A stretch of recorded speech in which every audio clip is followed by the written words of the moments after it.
Thank you for joining us this week. A little bit of a change of pace. We're talking about fashion and like streetwear and stuff like this. And now we're going to go right into third-party cookie and ad targeting. Really important stuff going on.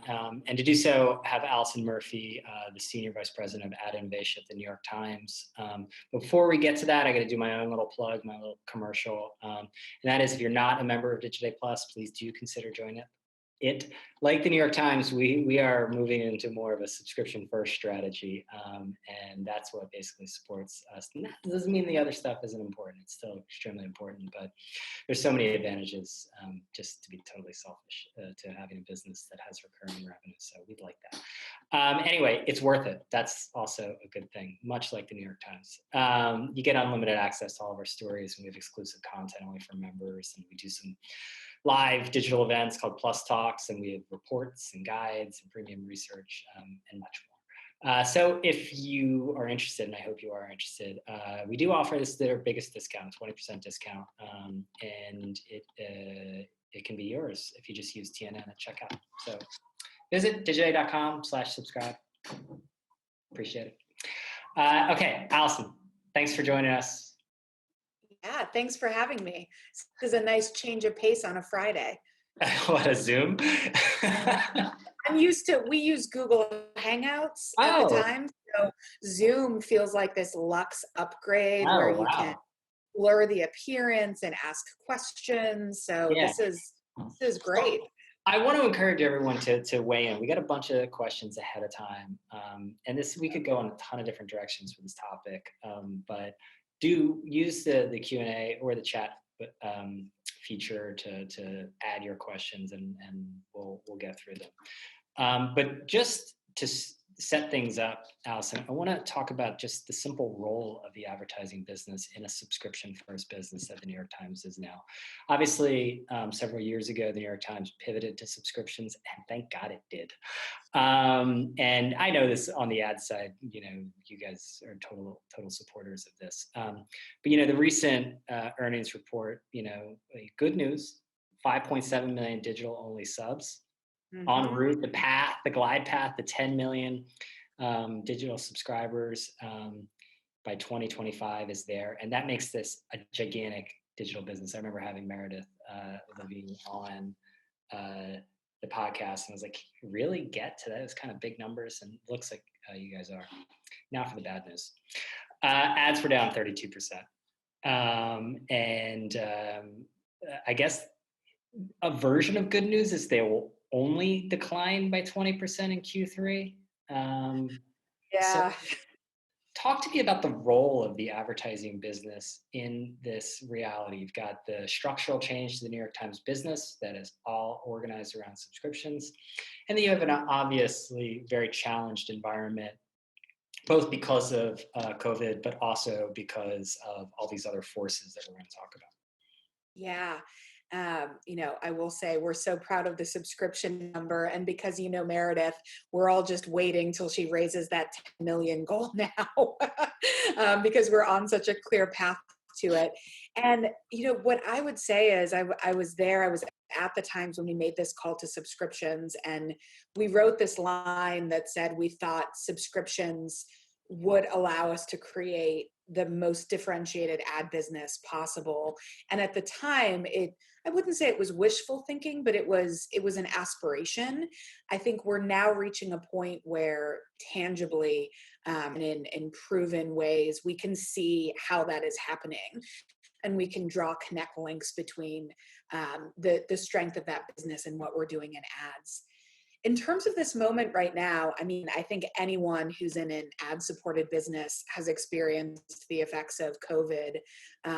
Totally understandably, at the beginning, brands were saying, whoa, we cannot be spending right now. We don't know what we should be saying. In some instances, their businesses were paused. Some of those businesses are still paused. And we're not going to go and tell people to push them to spend money when it makes no sense. The Times pulled back its own spending. So it's like you can be out there in the market and being like, you've got to keep advertising. It's like, but for us, we're going to cut back. Yeah, and we We support brands making thoughtful choices about how Yeah. you relate to the world and to society. And there was a time when that was just not the role brands needed to be playing. I think now we are seeing spending coming back as businesses figure out, how do we adapt? What do we say? When we think about the remainder of the year, we're still looking, like, let's look at the economy. There is still a lot of uncertainty, and that is always reflected in advertising spend. So we're not immune to that. But in an interesting way that I feel really proud of, for us, it has accelerated us moving to the ad business we want to be in. So um, there's something that happens when you can't do a whole lot about your quarterly results, and it requires that you focus on a year from now and 2 years from now. So for us, it was more about, all right, this has ripped the Band-Aid on some hard decisions.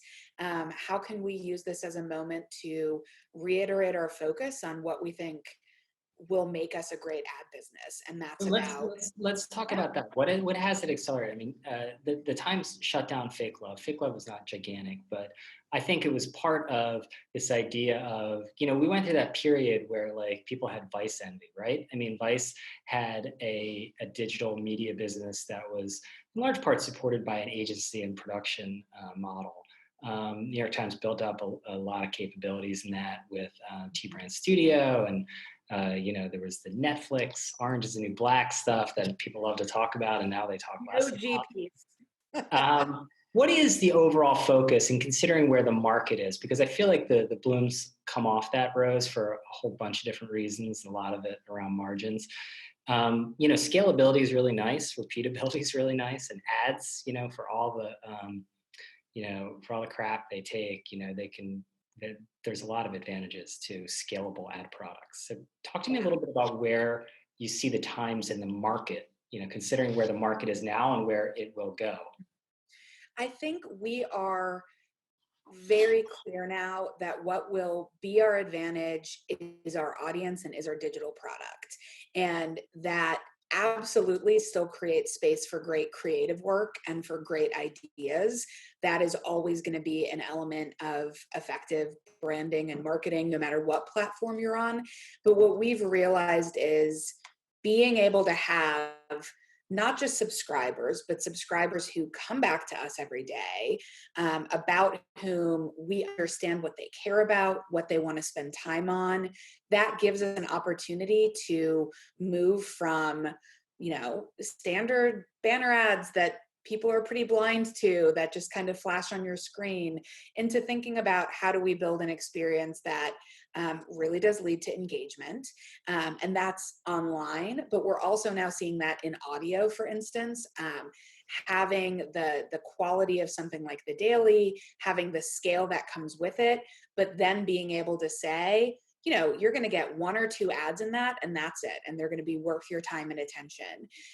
So we're focusing in on how the stories that are the Times, the destination that makes us, can be a special place to bring your brand message. And honestly, as third-party targeting goes away, as really crummy interruptive ads go away, we want to have a pristine environment for that. Our clients want it, but our audience demands it. I get every email anytime a reader complains about ads.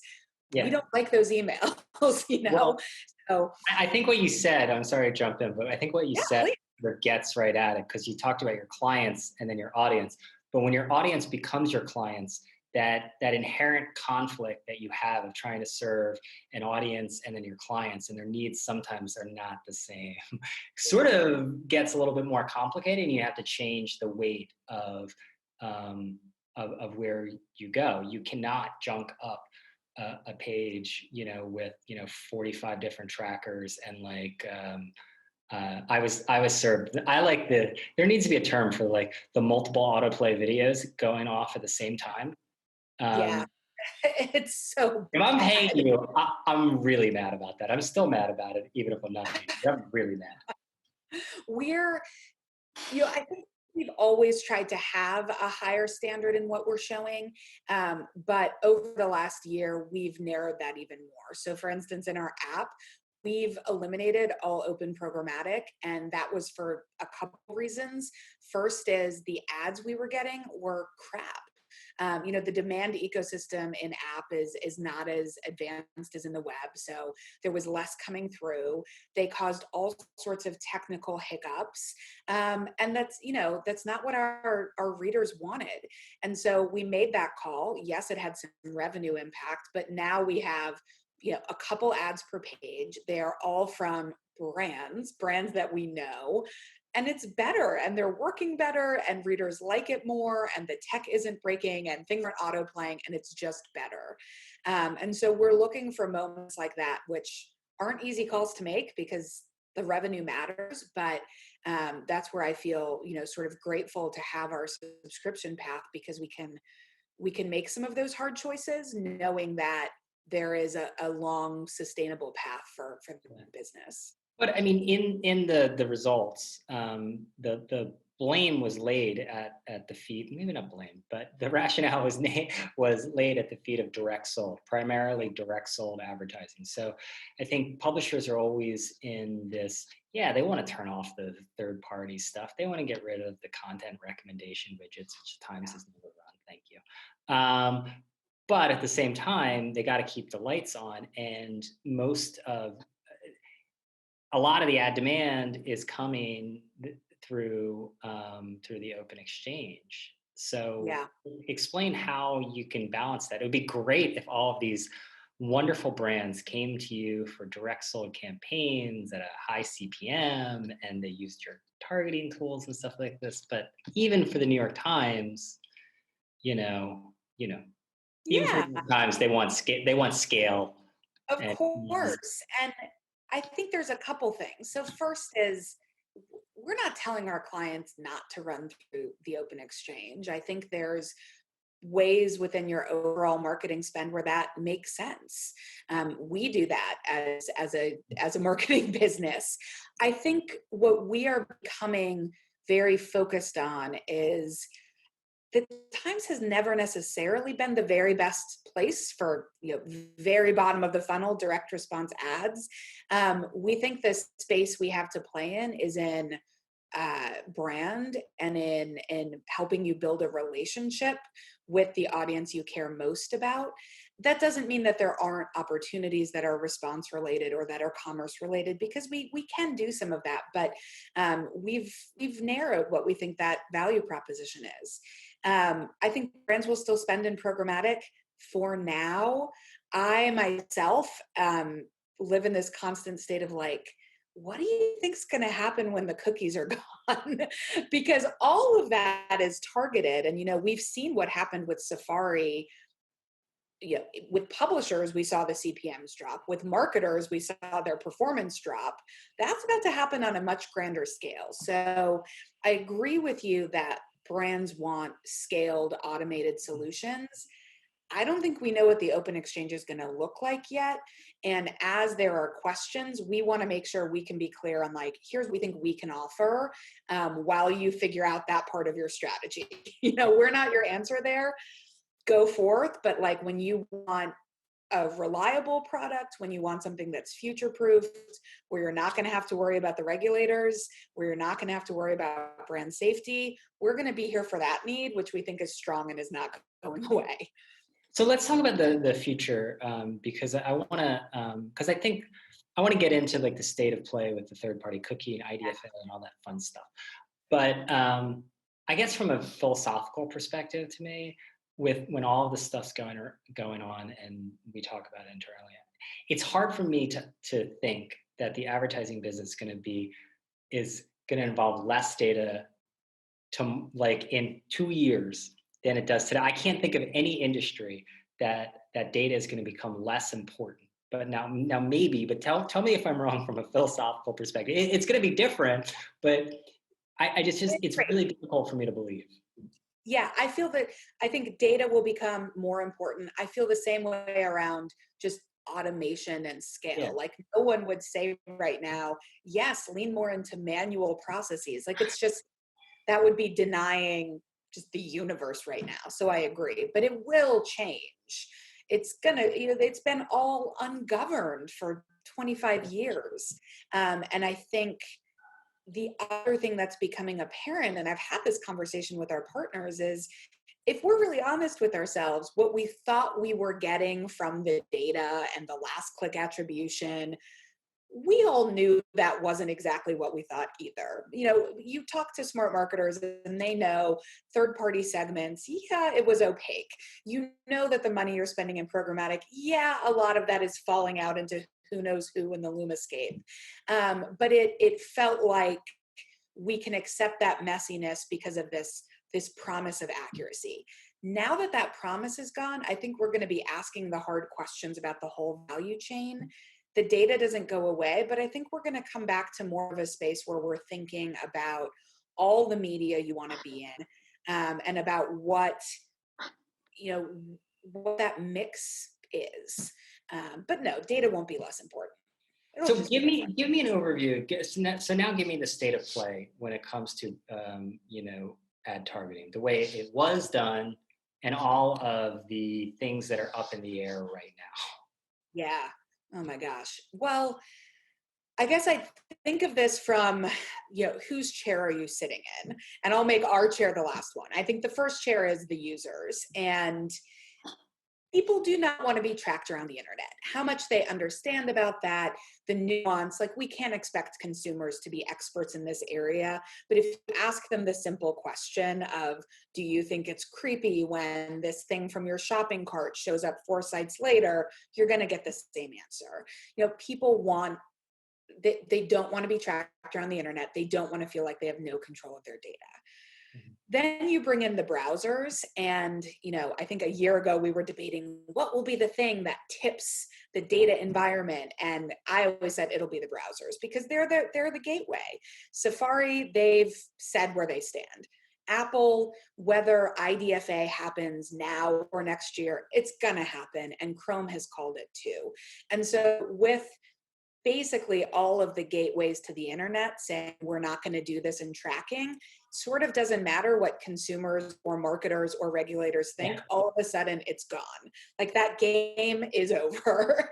Yeah. It's not I'm also reminded of, I keep going back to the pop-ups, and like I remember when I started covering this industry, like at the end of every quarter, the internet was basically unusable because every publisher turned up the pop-ups in order to try to make numbers. And yep. The only thing that ended that, it was not X10 cameras going away as a marketer. It was the browsers finally just putting an end to it, because like publishers can't help themselves. I don't know, it's tragedy of the commons. I don't know what it is, but it's not good. Marketers can't, like it's two sides on both coins. Like if someone's going to say to me, you can find this exact person and they'll be 5 times more likely to buy that pair of socks, like of course. And I do think that that's where digital product and great user-focused products, and browsers are a product, have a role to play. And we support that. We've tried to self-regulate in that way at the Times, but we're also in a different financial position than pretty much any other publisher. So the things we've done aren't necessarily available to everyone trying to fund journalism. So I mean, you have a lot of advantages. It seems like to me, compared to other publishers, you would have a ton of advantages going into this for a few reasons. One, you're not just, forget about ad dependent. Most of these people are like yoked to advertising for 80% of their revenue. You don't have that situation. 2, you've got a ton of first party data because 6 million people like myself have given you a ton of data with our registration. And then 3, you actually do have a fair bit of scale. I mean, it's not Facebook, but there's scale there. Yeah. The 2 things I'd add to that, which as we've built out our program, I'll add a little bit. One is it's also scale of content, which in terms of breadth, and this is what's been fascinating to get to work with, is it's one thing to say, okay, we've got tons of people coming to us for politics, but humans are well-rounded. We know about the politics, but we also know about fashion and styles and cooking. And that I think is helping us create a more holistic sense of who are our readers. And the other thing, and I spend a lot of time thinking about like, what is the answer on local journalism? One of the things here is resourcing. We can hire engineers and analysts to build this. And so something that I hope will happen for the sake of publishers is some better industry-wide tooling in this area, because we can build from scratch, and we've built contextual products, we've built a first party program. That is not in the option set for a lot of other publishers who do have audiences and do have first party data that they could orient against, but they're not going to be able to have a team of 30 building that. And so that's something that I'm eager to see happen in the industry, is like, let's get some better tools. Not everyone can build from scratch. You don't want to take the Washington Post approach and sell those tools to your fellow publishers. You know, I know the team there. I think it's a different strategy. I appreciate that someone's doing that. I think there is a need there. It's not what we're going for, but I also don't think we need the Times and the Post pursuing that strategy. Like we'd end up in pretty similar places. So I do think there's a need there, and I think it's smart to think about those solutions. For us, given that our business focus is subscriptions, it doesn't make sense for us to be building ad tech to sell. It's just, it's not in our wheelhouse in the same way. So talk to me about, we're seeing some of these different targeting things, because you do have a lot of first party data. Now, how do you end up taking that first party data and turning it into these kind of targeting products that we've seen? Yeah.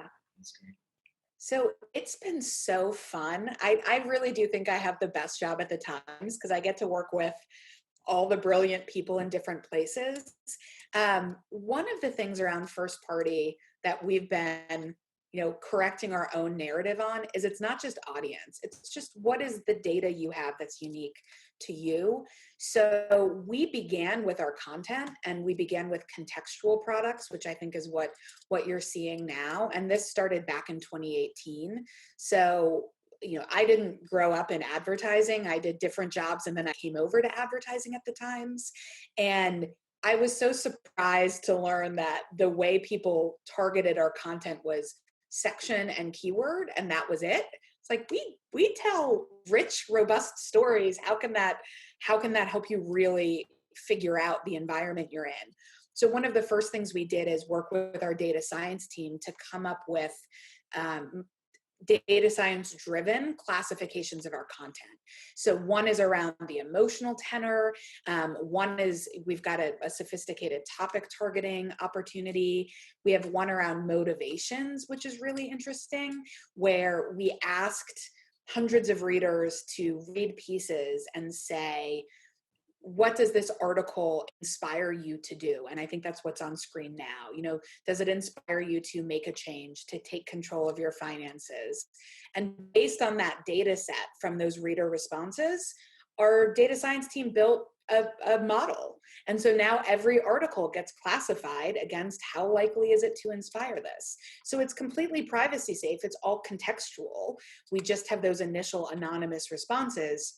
And now when we look at our mix of content, we can say, all right, for this article, what topics is it about? What section is it in? What motivations does it link to? Which emotions does it link to? Which topics does it link to?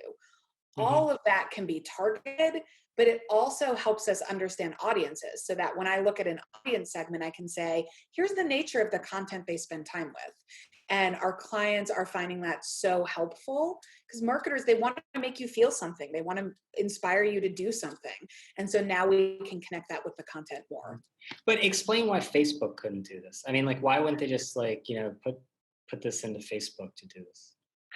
They could, but I think what you lack in Facebook is engagement with the content, because you're only looking at headlines. Whereas here, we want to really understand, our readers are opening the article and they're reading it. On Facebook, you're seeing a feed of different headlines. So it's just not the same. So you can look at, how do I target people who read this type of thing, but you're not going to be able to really go into the nature of the content, because Facebook fundamentally, it's not great at classifying content as we're learning, right? It can do it at a very macro level. For us, we have some DNA within our culture to understand the nuances of storytelling. And so we're able to say, okay, how do we differentiate these? So with all these segments that we've seen, like what kind of scale though can you get? I remember like early behavioral targeting. They were like, oh, we could find like HR professionals in the Norfolk, Virginia area, and then it's like there's 34 on this local news site. Like, I mean, great that you were able to do that, but really, Yeah. I grew up near Norfolk, Virginia, so I can tell you there probably are an 34 actual postings. example, early Dakota. Actual example. Um, so a few answers to that. One is part of why we started with context is we do have scale in that. We publish 2,000 articles a week, and our body of content is strong. When it comes to audience, we began with broader demographics. So we looked at gender, we looked at household income. So we're beginning by meeting those overall needs as we've built out those segments, and the same with interests. The other thing, and this isn't necessarily the popular answer, but sometimes we got to have some real talk with our clients of this just isn't doable. If you're looking for 34 people, probably your best method is not a digital banner ad. And anyone who's telling you they can find that person probably can't. So we don't, and this is, we've had asks of, can you build this custom segment? Can you find this audience? And we'll say no, because if we don't feel like the rigor of the methodology is there where we can really build something predictive, and if we don't think the scale is there, we're not going to try to sell it to you. We want you to have an effective strategy. So that's beginning to come into play. I do think what it means is we need to be there for our clients and for marketers to say, if you are trying to reach a niche audience, how else can you think about doing that? Does that become more about an event strategy? And can we help you work on that? Does that become more about a thought leadership approach? And can we work with you on content? So there's still ways to do it, but I think, we all need to come to terms with the fact that, digital might have promised find this exact person, but it wasn't really fulfilling that promise. Yeah. And we're definitely going to lose some of those levers now. So we've got a screen up here from the path, the first party audiences. Talk a little bit about this. Yeah, I think this goes back to my point of for the sake of journalism, I hope we see some robust service providers emerge, because it's been a long path. For us, we have had to build up a process from data collection all the way through to the modeling. And, we've done it at warp speed, and I'm really proud of it, but it has taken the commitment of the whole company. So our demographic segments, we have to begin with survey data. We need a truth set. So we have to ask our readers to say, how old are you? How much money do you make? For us to then build models off of. And this is where our scale, but I think also the trusted relationship we have with our users comes into play, because the response rates have been phenomenal. I thought we were going to have a real problem getting people to say, here's how much money I make and this is my title. But people are very willing to volunteer that once we say this is for advertising and we're not going to share it. Then everybody's kind of willing to tell you anything. So we did that, and then we went through an extensive modeling process of what is all the data that can form these segments. And we've got 1,000 plus indicators of what are you reading? How often do you return to this site? Do you visit our cooking app? Which days of the week do you come in? Are you on app or are you in web? Do you use an iPhone or do you use Android? All of these different pieces of data help us build that model. I think the thing that was a hiccup for us, I wanted to launch all of this in Q2, and then in Q2, COVID arrived. And I think a fascinating thing we learned is basically we had to rebuild all the models because reader behavior changed overnight. The audience changed, behavior changed. And so we had to learn pretty quickly, what does it take to maintain accuracy? So now we're talk a little bit more about that. Why was that such a major change? Yeah. So if you think about just the mechanics of how this is built, and I'll try not to I don't want to nerd out too much on you, but we're asking tens of thousands of people, and so we end up with a group of okay, 35-year-old women who work in media, right? We then take all of them and we say, let's look at all the attributes of their behavior with the New York Times. Well, looking at myself as an example, the way I engaged with the Times in February versus March was wildly different. I'm refreshing the breaking news. I want to know what's going on in COVID. I'm looking at more recipes. I want to know, how do I create a sourdough starter? I want to learn how to knit. That's not happening anymore. The sourdough starter died. The knitting is abandoned. We're in our new normal. So as we were trying to build those models are built on what people are doing on our site. And so something we've built in is we are refreshing those models every 6 weeks, every 8 weeks, because otherwise they're not going to work. They're going to be looking for what you did in February versus what you're doing now. And that dynamic element, I think, is really important to these being effective solutions. Are you coming up with new targeting products that are specifically about the election? And I don't mean like targeting the election, but targeting away from the election.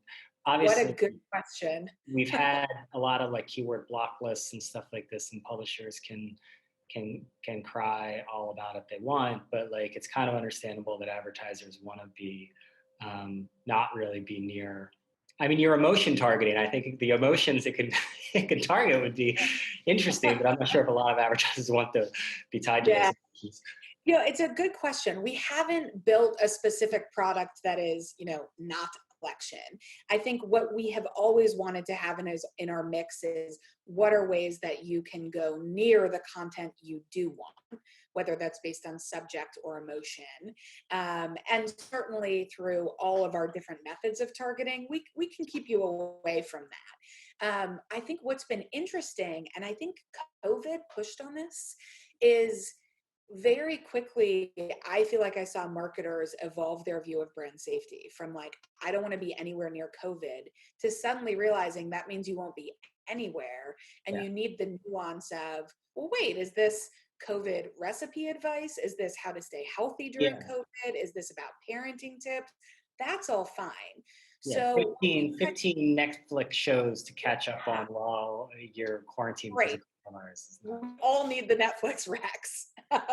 So I think COVID was good in that training ground, and we're seeing some of that as we broach the topic of elections. Of, hey, look, politics, race, COVID. These are things that are unavoidable if you are a brand, and the key is in figuring out what's the way you want to show up around that, and what is the what's the right space. Not everyone wants to be against hard political news. That's fine. Not everyone wants to run against election results. Got it. What's interesting is we are seeing interest from brands who want to be in that space. And I think that is a result of just the societal reckonings we've been faced with this year, where more brands are willing to be courageous and brave and say, we want to be here. We want to talk about your role in civic participation. We want to encourage you to vote. We want to encourage you to speak up. And they're very interested in being on our platform for that. We have a question that came in from Paul Wright. He teaches audience analytics to undergraduate media students. And he asks, are there any implications statistically or methodologically with the switch from first to third-party data, or are the analytical skills and software packages the same? Yeah, good question. I think the skills are very much the same. I think what changes probably is, if you're working on first party, that means you're within an organization, you're within a brand, you're within a company. And so there is an orientation around users versus selling a service or selling data that I think makes you ask different questions. And so I think that the kind of empathy for an audience becomes important. Using the example I shared of, it was our data scientist who said, like, whoa, we can't launch. Everything's changing in COVID. We've got to understand that more. And so, yes, I think the skills from a math and a tech perspective are the same, but your orientation of you know, seeing data not just as numbers, but as people, and people and their behaviors can be quite different. Another question we got was, do you think a universal ID solution is practical? Oh, no. Honestly, no. I think, what we had a universal ID and it was cookies and it was very flawed and we've just killed it. So I think my own view is the sooner we come to grips with that, the better for everyone. I'm worried that what we're seeing now and what will begin to happen is a lot of slightly different efforts to rebuild universal IDs. But I think I I don't think it's gonna play out. And I think marketers and publishers would be better served to acknowledge that moment is over. Let's think about alternatives that can also work rather than chasing a past technology that had its flaws and a lot of indicators, regulatory, user, and otherwise, have said no to. Dr. Wright, by the way, is going to report back to his students on your answer. Great. Please do. Um, but speaking of that, for any like students, I'm interested because you made your career in this, and you didn't set out to be the VP of Ad Innovation, Senior Vice President of Ad Innovation at the New York Times. What is your pitch to people that you mentor for this as a field? First of all, I think from a business standpoint, we are always going to live in a world where people are buying and selling, and I think about this with marketing. Yes, we're in a difficult economy now, but we're always going to live around commerce, and I think that is a good business opportunity. But the other side of it is marketing is amazing. Marketing is about how do you understand what do people care about and try to help fill that need.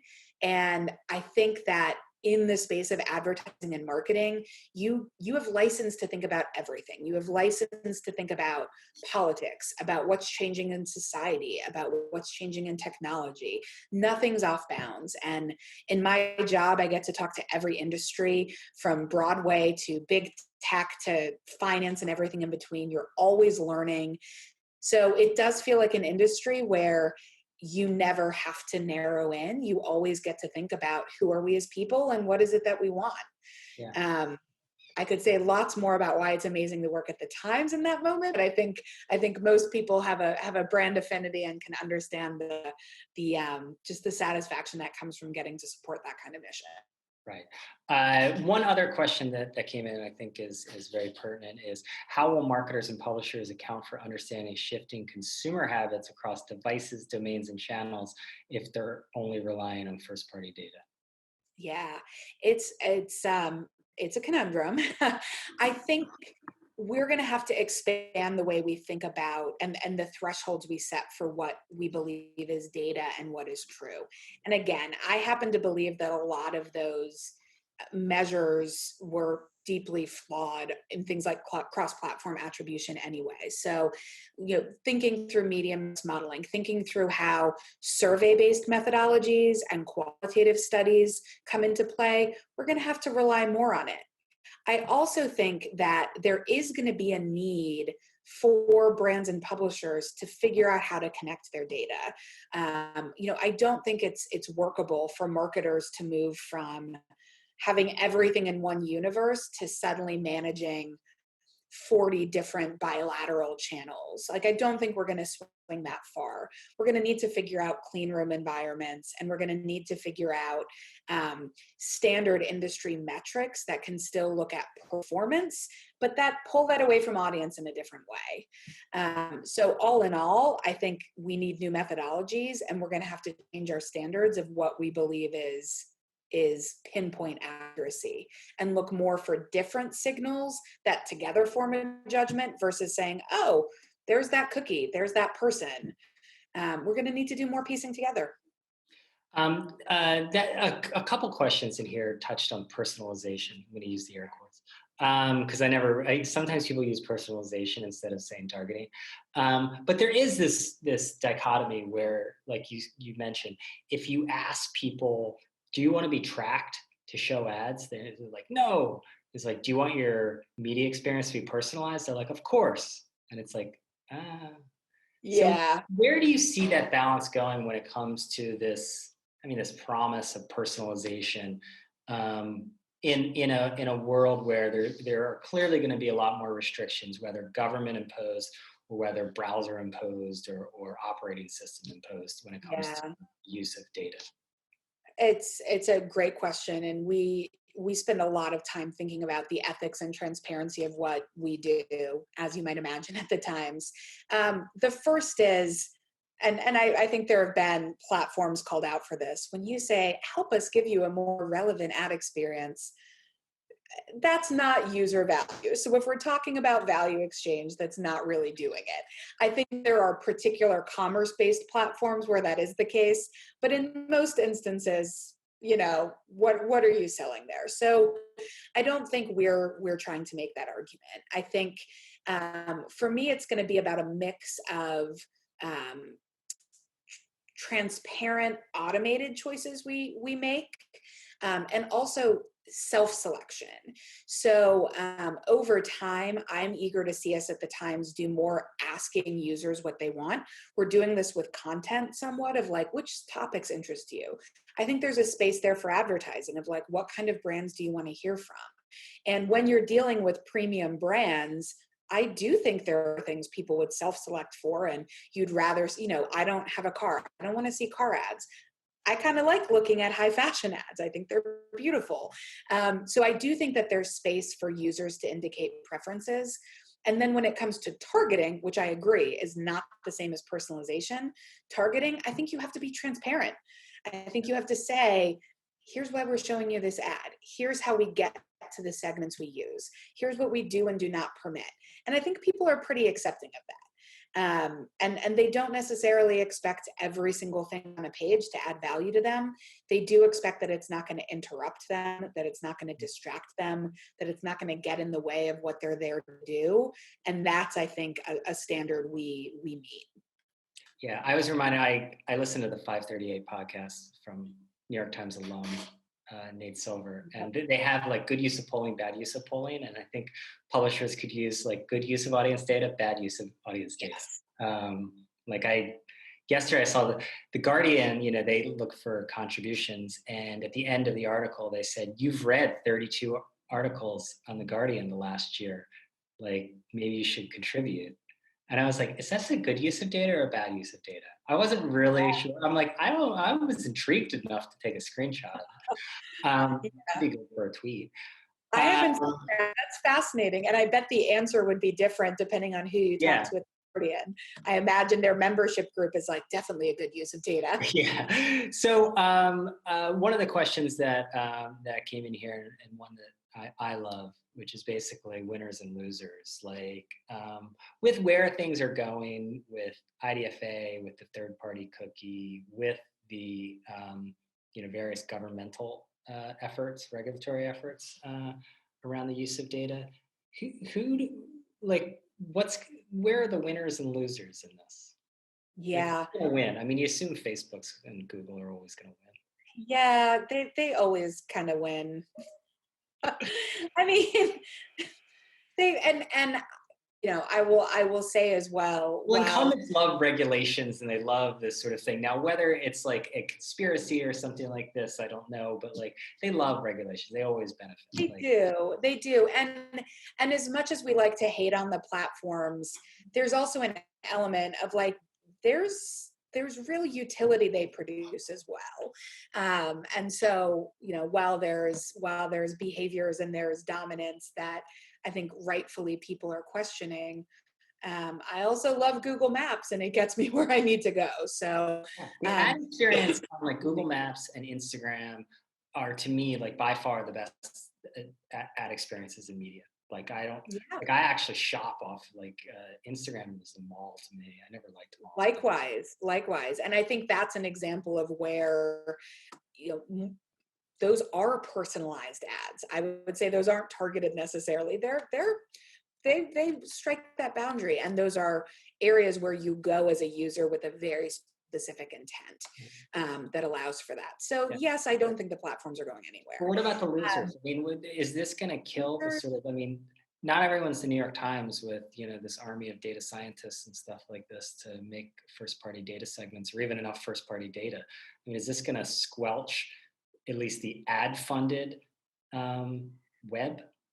I do worry for sure about whether, local journalism become the losers here. I think it depends a little bit on a space where there could be winners in the world of intermediaries.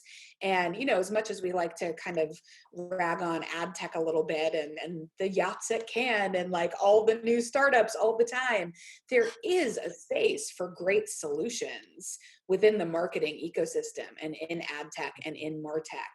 And I think that now is a moment where there's still an opportunity to work with publishers, to work with smaller brands who, by the way, if they're used to spending all their money on, search and Facebook and programmatic, and that becomes less effective, there's businesses and brands who are jeopardized here. And so I think there is space for a suite of solutions to really win.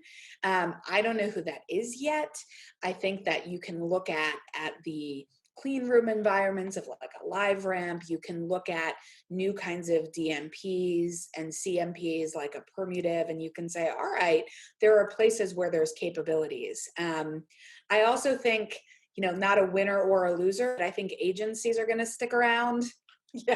Like it or not. I know Doc Wallace says they're like cockroaches. They always yes. When they call themselves cockroaches, I feel okay saying it. But it goes to the same thing in an intermediary space. There will always be a need for service providers in a large industry. And so those are going to stick around. And I think hopefully we can avoid local journalism becoming the losers if we can like get those kinds of solutions in place. I mean, I don't know. I'm a new resident to Miami, and I pay the Miami Herald. Sorry to call out the Miami Herald, but there's only one newspaper down here, and Yeah. it has a storied history, and they broke the Epstein case. It's nearly unusable. It's really frustrating, and I'm paying.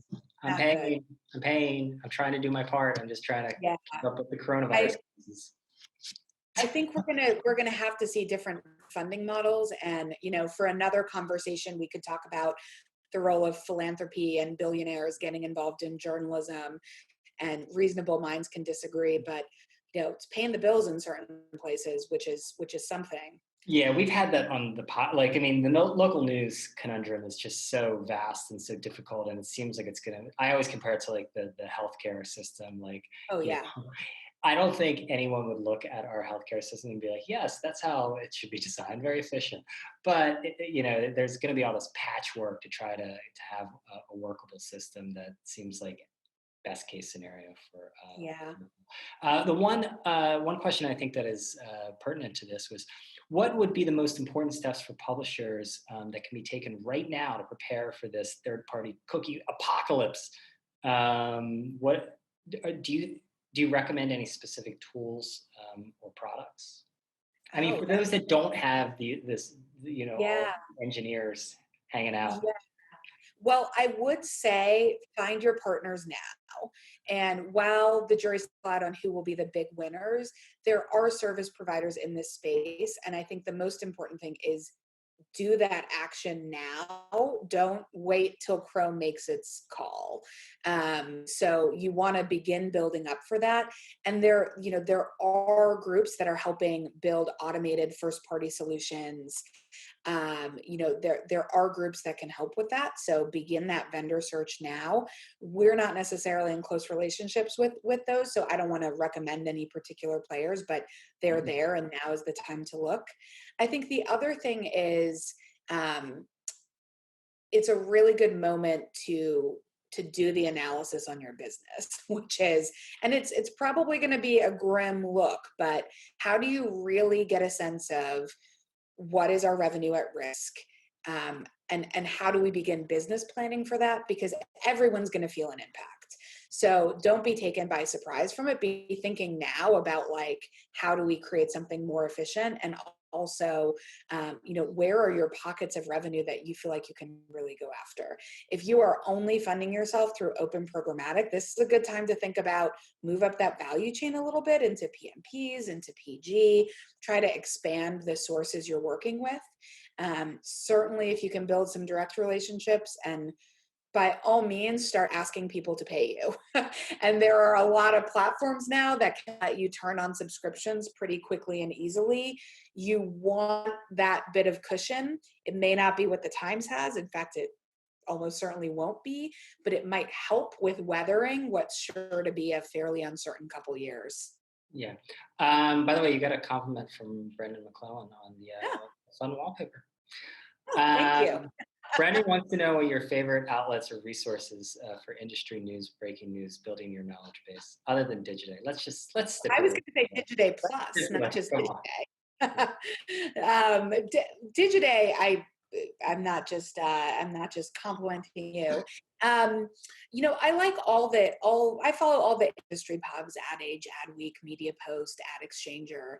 Um, I also I really love the Information and Stratechery, which are also subscription funded, and where I think there's been a lot of effort put into great expertise. And I think what's starting to come out of Axios in the same way. I think what's valuable about those is it comes from a technology standpoint, so it makes you think about things a little bit differently than being in our industry. Um, and I try to just like consume culture a lot. Like we're in an industry where watching whatever the latest thing on Netflix is, and like logging into Quibi and TikTok is actually useful for your job. So I think like don't forget to be a consumer of media and Yeah. advertising in the process, because ultimately what's going to thrive will be things that are great for users, and we are all users. Right. One other anonymous attendee said, "What role do you think third-party data providers, the Nielsen, Comscore, and others, will have in the future?" Yeah, well, there's a vast ecosystem there. I think I'm remembering it was Oracle just turned off some of their third party work in Europe following GDPR. I think Comscore has had its own internal issues, which have been widely publicized and has things to figure out. Um, I think that if you are in the business of saying you can follow people no matter where they are, one, that was probably never true, and two, no one's going to believe it anymore. So so it's about figuring out niches. So I think there's opportunity if you're a Nielsen to like really understand the connected TV space. Like I think you need to think channel specific again. And then I think the other opportunity is in technology for first party to first party connection. We want to share appropriate data that is not personal, that is consented, with close partners to advance our businesses. But the mechanisms aren't all there for that. So I think that there can be a space there for them to play in. But you're not doing like audience extension, right? No. For years, like it was like, oh, audience extension, but the money was never worth it. No, we've never really gotten into that space. We've always had also very firm policies around like retargeting pixels and all of that. We just it just doesn't make sense if you have a subscription business. And again, we want to have a performative, clean site, and you can't overwhelm your pages with a bunch of links and tags and pixels. It doesn't work. Thank you for not doing that. Final question for me is around Apple. I think it's interesting when Google sets the rules, because even though Google is this gigantic like Borg, and probably two parts of it don't, like everyone wants to have some sort of conspiracy like that is like taking place, and it's like, no, you've got two different groups pursuing two different agendas. It's a massive organization. But Apple is famously, very outwardly, anti-advertising. It just does not like tracking. It does not like the modern digital advertising system. And I think when thinking it through, I think like, well, Google's never going to fully reform, the digital advertising system, because it has, no matter what, it has too much at stake there. Whereas Apple, $100 billion at stake, something like that. Apple can truly, change the game, because it does not have all this money at stake, And it does seemingly have a serious philosophical problem with how digital advertising works. Yeah. Yeah, I would say it isn't even just advertising. I think if you look at how Apple has positioned itself, they like to be in their own clean ecosystem, which I get. But at some point, people want to use your devices to connect to the world. And so if you're charging publishers 30% off every subscription, they're not going to want to be in Apple News, which we did. And so, I do think that there is a risk that like that if there isn't if users can't find the things they want through their Apple device, there's going to begin to be a problem there. In terms of advertising, I think it's true, and we already saw this with Safari, and now we're seeing it with Chrome. So on the ad side, I at this point I think that's a little less about Apple, and it's more just, hey, that is where we are. I think more, and I think the Times thinks more about how is Apple facilitating or not other businesses connecting with their user base. Advertising is one way to do that. But the other way is with subscriptions and with the things they enable or don't on their platform. And that's what keeps me up at night more is, wow, this is a massive user base. It's a committed user base. What happens when the wall is so high that you can't get over it for any reason? And that's a real concern. Okay, Allison, we're going to leave it there. Thank you so Yeah, much. Appreciate you thanks taking the for time. having me. This was fun. Yeah, great wallpaper. I Yeah, agree. it's you need something to keep you going in your office. Exactly. Thanks. And thank you all for joining us. Please join us next week. We're going to be talking with Scott Havens and Jean Ellen Calgill from Bloomberg. We're going to talk about Quick Take, which, started out, they named it TikTok, which, it was bad timing. But it was used to be their sort of short form digital news video product that is now becoming its own streaming channel. So very interested in having that conversation next Friday at noon. Thank you all. Hope to see you next week.